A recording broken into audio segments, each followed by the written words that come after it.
Your clients are training you to work for free. It's happening right now on the contract that you've already got. And the worst part is this. You're the one teaching them. You just don't know that you're doing it. Watch how it happens. It's a Tuesday afternoon, you're mid-task and a message lands. Quick one, could we get some remarketing running on Facebook too? It's not in the contract and it takes hours of work, but you type back, yeah, no problem, I'll sort it. The lesson that's delivered? Extra work is free here. Ask whenever you want. And hear me, you didn't do that because you're weak. You did it because you were improvising. A live money negotiation mid-task on a Tuesday? Nobody wins that. Your reply is a default setting in your business, and right now it's set wrong. Last month, the exact same message landed on me. I sent 3 lines back. The client said yes, paid, and thanked me for being straight. Not because I'm tough, but because my default was already changed. The 3 lines were written before the request ever arrived. By the end, you'll have the whole system, the 3 lines, and the document that makes them work. Both are yours to steal. And the last piece is the real reason that I run this.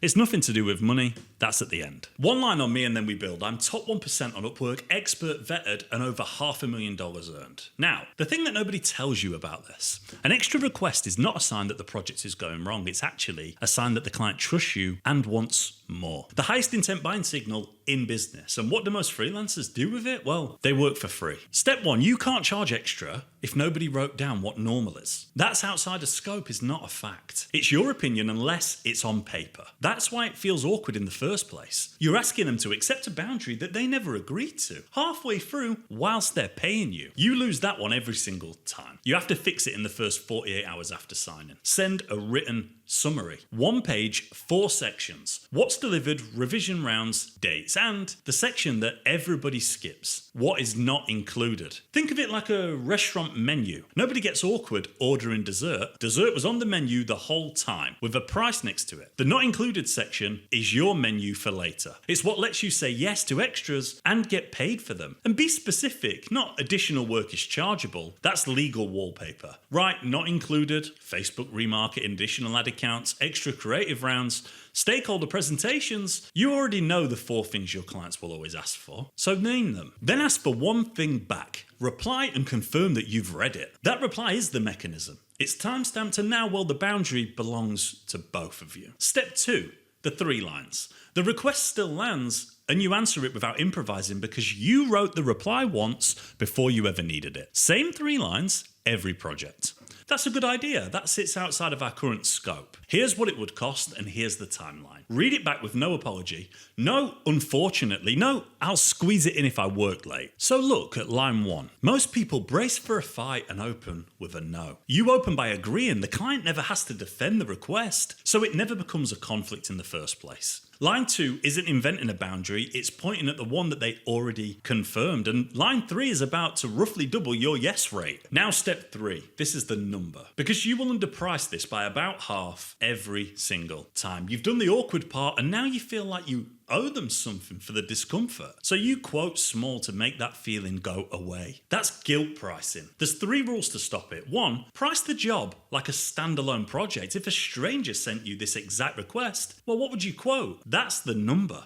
The relationship is not a discount, it's actually the reason that they came to you instead of the open market. 2, add the switching cost. An extra deliverable mid-project isn't just the build, it's the context switch, the replan, the second feedback round and the additional calls. That's where the missing money hides. 3, quote the timeline with the price. Time is a second currency. Some clients have budget and no deadline. Some have a deadline and will find the budget. Give both. They choose which to spend. If you give only one price, the only answer is yes or a no. So it sounds like this. That's an extra $800 and it moves delivery from the 14th to the 21st. Happy either way, just let me know. And you have to mean the happy either way. Once you do, the whole thing stops feeling like a confrontation. And do the maths on the alternative. 5 unbilled hours a week at $50 an hour is $13,000 a year. And I wish I was joking. You're not being nice, you're donating a car. Now step 4, the 1 sentence change that roughly doubles the yes rate. You never send one price. One price is a decision. It's yes or it's no. And the safest answer to yes or no from somebody already spending money with you is no. 2 prices though is a choice. Back to the menu, a starter and a main. There's 2 ways to do this. Quick version,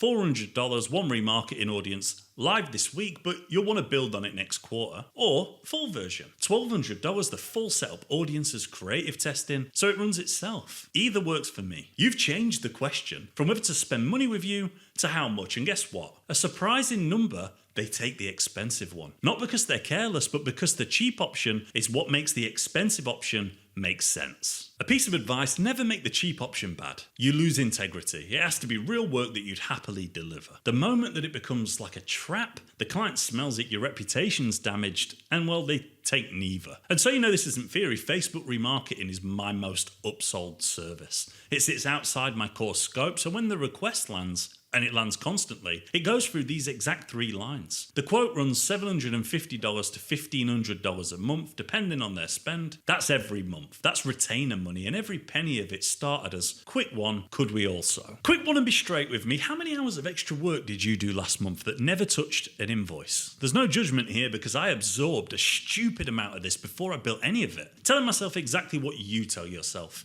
It's good client service. Drop the number below, rough is fine, and if you've already got your own 3 lines, tell me what they say. Now, the real reason that I run this, it took me years to notice. For my first couple of years, I treated every request as a threat, something to politely survive. And then I looked at where the money was actually coming from. Change requests are sold to people who already trust you. There's no pitch, no proposal, and there's definitely no competition or connects. There's no cheaper revenue in a service-based business. And every hour that you absorb for free is turning down your own best offer. But watch what happens when you send those 3 lines. Some clients say yes on the spot, some say no and move on. Cheerfully, both are good clients. They run businesses too. Then there's the third type, the one who goes quiet, the one who thought maybe you were more flexible, the one who reminds you how much they're already paying. That is not an objection to handle. That's information that you paid nothing to get because the client who won't pay for extra work is not going to soften later. They'll keep asking. You'll keep absorbing, and in 6 months' time, you're doing a third more work for the same money and calling it a difficult client. The only people who need scope to stay vague are the people who benefit from it staying vague. The free lines, they get you paid, but mostly they show you who you're really working with. So, the system, the not included menu before day 3 with a reply. 3 lines, standalone price,